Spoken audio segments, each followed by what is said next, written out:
चोम की हजारों इबरतनाक दास्तानों में चंद ऐसी लर्जा खेज कहानियां भी होती हैं जो एक बाशऊर इंसान को झिंझोड़ कर रख देती हैं। ऐसी ही चंद खबरों के साथ मैं हूं आपकी मेजबान तूबा अंसारी और आप देख रहे हैं चोम कहानी। इंसानी गुलामी और जागीदाराना निज़ाम अब बज़ाहिर तो हमारे इर्द गिर्द नजर नहीं आते, लेकिन इनके बाकियात आज भी अंदरूने सिंध, खैबर पख्तूनख्वा और बलखसूस बलोचिस्तान में मौजूद हैं। इस्लाम में तो ज़ात पात की ऊंच नीच मना कर दी गई, लेकिन आज भी बहुत से इलाकों में कल्चर के नाम पे ये घिनौना निज़ाम पूरी आबोताब से काम कर रहा है।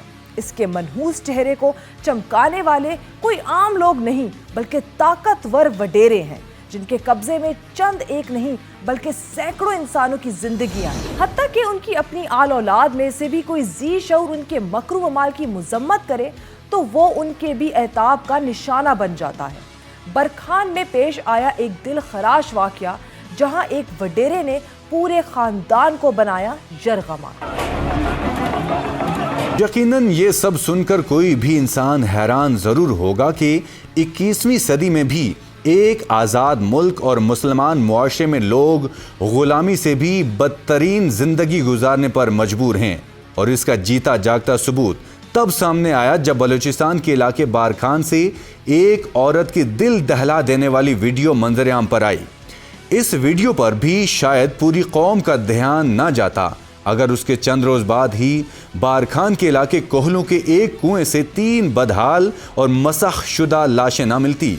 मैं खान मोहम्मद की बीवी हूँ। मुझे 8 साल हो गए हैं। मैं अब्दुर्रहमान की निजी जेल में हूँ। मुझ पर तशद्दुद किया गया, मारा पीटा, जुल्म किया, अलहदा कमरे में बंद किया। मेरे 6 बेटों को मुझसे अलहदा किया गया, मिलने नहीं देता था। इस वीडियो में एक मजलूम औरत कुरान पाक हाथ में पकड़कर अपनी और अपने बच्चों की जिंदगी की भीख मांग रही थी। बेबस माँ अरबाब इख्तियार से इल्तिजा कर रही थी कि उन्हें सरदार अब्दुर्रहमान की निजी जेल से रिहा करवाया जाए, जहां उनके और उनकी बेटियों के साथ जुल्म और ज्यादती के पहाड़ तोड़े जा रहे हैं। वो 4 साल से अपने शोहर से अलग वहां महसूर हैं। उनकी दाद रसी के लिए ना कोई इदारा है ना ताकत। वो बिलक रही थी कि उसे उसके बेटों और बेटियों को इस जहन्नुम से निकाला जाए, लेकिन बदबख्त अरबाब इख्तियार अपने कानों में सियासी राग का रस घोलते और ताकत के नशे में मदहोश इस बेबस लाचार माँ की फरियाद ना सुन पाए। मेरा नाम अब्दुल मजीद है। मैं खान मोहम्मद का बेटा हूँ। मुझे सरदार ने अपने घर में रखा हुआ था। कोयटा में 2 दिन हो गए हैं। कोयटा से मुझे कोहलू लाया गया, वहाँ किसी के हवाले किया है, न जाने वो कौन है, मुझे इल्म नहीं। फिर मुझे बारखान की तरफ लेके जा रहे थे और मुझे कहा गया कि पुलिस आ रही है छापा मारने के लिए। फिर मुझे यहाँ छोड़ दिया गया है। सरदार अब्दुर्रहमान खेतरान, जो कि बलोचिस्तान अवामी पार्टी के मुंतखब मेंबर हैं, ना सिर्फ मुंतखब मेंबर हैं बल्कि वजीर मवासिलात भी हैं।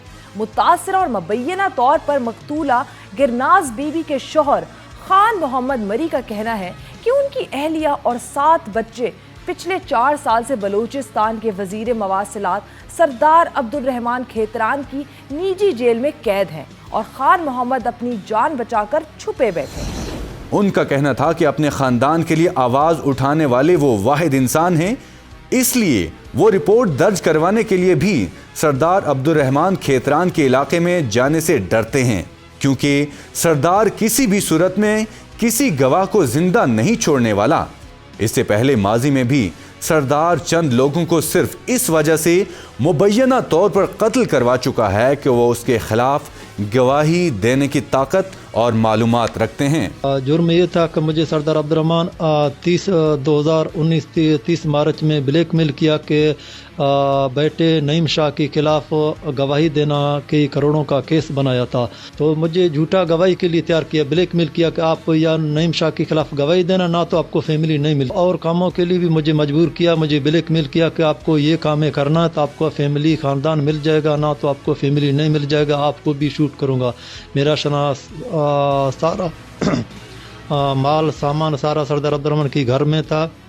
मेरा शनासी कार्ड खाली केस में दिया था और 30 मार्च से लेकर 2-3 अप्रैल ये दरमियाना केस बनाया उधर मेरा शनासी कार्ड का नकल दिया और मेरा अंगूठा नहीं है, क्योंकि मैं बाहर निकला। मैंने कहा मैं नाजायज़ गवाही नहीं दूंगा, आप लोग आपस का मामला है, तो मुझे ब्लैकमेल किया था। नाज़रीन, जहां लेंगे एक ब्रेक और ब्रेक के बाद देखेंगे कि आगे क्या हुआ, क्योंकि जुर्म कहानी अभी बाकी है।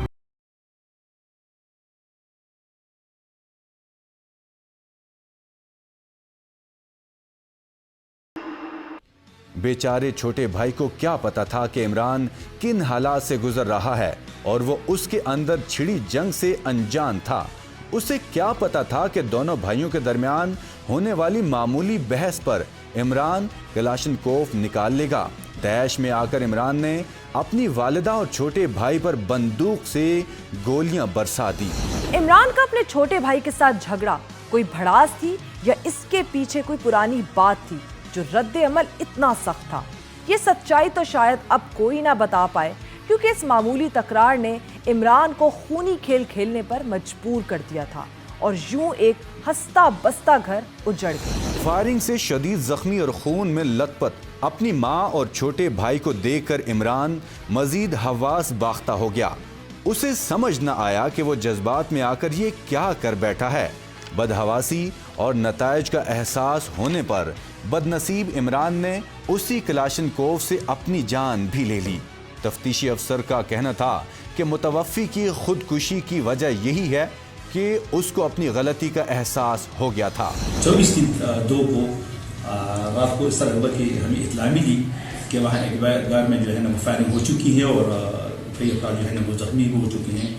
जब हम वहाँ पे स्पॉट पे पहुँचे तो मालूम हुआ कि इमरान नामी लड़का जो है वो घर में अपनी वालिदा साहिबा से और अपने भाई से किसी बात पे उसकी तकरार हुई, लड़ पड़े आपस में। फिर उसकी कलाशनकोफ उठाई और उन्हें फिर फायर किया। जब फायर हुआ तो उसकी वालिदा साहिबा थी वो भी ज़ख्मी हो गई और उसकी भाभी जो है ना वो भी ज़ख्मी हो गई और उसका जो छोटा भाई था सुहैल वो भी लगकर ज़ख्मी हुआ। तो इसके बाद जब उसने हालात को देखा तो उसने भी अपने आप फायर करके जहाँ हो चुके हैं। जो भी हो उसका ताल्लुक चाहे किसी भी शोबे से हो, तो जब वो गलत काम कर ले तो वो अपनी गलती भी नादन होता है और एहसास होता है उनको एक इंसान होने की हैसियत से कि अगर ये काम मैंने किया तो ये बहुत बड़ी गलती की हुई है। तो फिर ऐसे हालत में इसके लिए मेरे ख्याल में जीना इंतहाई मुश्किल काम था, क्योंकि उसकी वालिद जो है ना वो पहले से बीवा थी और सारी उम्र जो है ना वो इनकी भी यहाँ भी गुजारी और उनको फाला बड़ा कर दिया। और जब भी वो बड़े हो गए, अपने पाँव पे खड़े होने के काबिल हो गए, रोज़ी कमाने के वो काबिल हो गए, तो उन्होंने ये कदम उठाया। और मतलब कि जब उसको वालिदा को देखा तो वो भी ज़ख्मी थी, उसकी भाभी भी ज़ख्मी, उसका भाई भी ज़ख्मी था। तो मेरे ख्याल में उन्होंने बस उसका ज़मीर उसको गवारा नहीं किया और उन्होंने इसलिए अपने आप को ख़त्म कर दिया। इस सिलसिले में मैंने उसका मुकम्मल ग्राउंड से किया हुआ है। बंदा नाइस बंदा था और यार बश बंदा था और अक्सर प्रोग्राम शादा में अरेंज करता था या दूसरों को बुला लेता। बस खाने पीने और इन चीज़ों का वो शौकीन था। फिलहाल यहाँ तक अब तक जो इन्वेस्टिगेशन हो चुकी हैं, इस इन्वेस्टिगेशन में मुझे कोई ऐसी बात सामने नहीं आई कि अगर वो नशावर चीज़ें जो है वो इस्तेमाल करता था या मतलब वो करता था, नशा करता था। नशे के मतलब मुझे कोई ऐसी वो शहादत नहीं मिली, कोई मुझे इंफॉर्मेशन नहीं मिली है कि वो नशा करता था, बल्कि वो बस मेहनत मजदूरी करता था। इसका तो असल रीज़न ये है कि मैं ये कहूँगा कि ये लैक ऑफ नॉलेज है। यहाँ पर अगर हर बंदे के पास इतना नॉलेज हो कि वो दूसरे की रिस्पेक्ट करना सीखे, तो हमारे माशरे में ये हालात हमें नज़र नहीं आते थे। अगर आज हम ये हालात देख रहे हैं तो ये लैक ऑफ नॉलेज और एजुकेशन का मेन मसला है। एजुकेशन का मेन मसला है। अगर हम अपने बच्चों को सही तरीके से क्वालिफाई करें, एजुकेशन प्रोवाइड करें, एक अच्छा माहौल प्रोवाइड करें, तो इस तरह हादिसों से हम खुद बच सकते हैं। अगर इंसान अपने गुस्से और जज्बात पर काबू पा ले, अपने वालिदैन की मेहनत और उनके दुख दर्द को समझे, तो कोई भी ऐसा कदम नहीं उठाएगा जिससे वो बाद में पशेमानी और निदामत महसूस करे, यहाँ तक कि वो अपने प्यारों को तकलीफ देने समेत अपनी जिंदगी से भी हाथ धो बैठे। اس لیے انسان کو اپنے غصے اور جذبات پر قابو رکھنا چاہیے تاکہ کل کوئی بیوہ ماں اپنے لختے جگر سے محروم نہ ہو اور نہ ہی کوئی دوسرا عمران خدا کی دی ہوئی زندگی جیسی عظیم نعمت سے محروم ہو سکے۔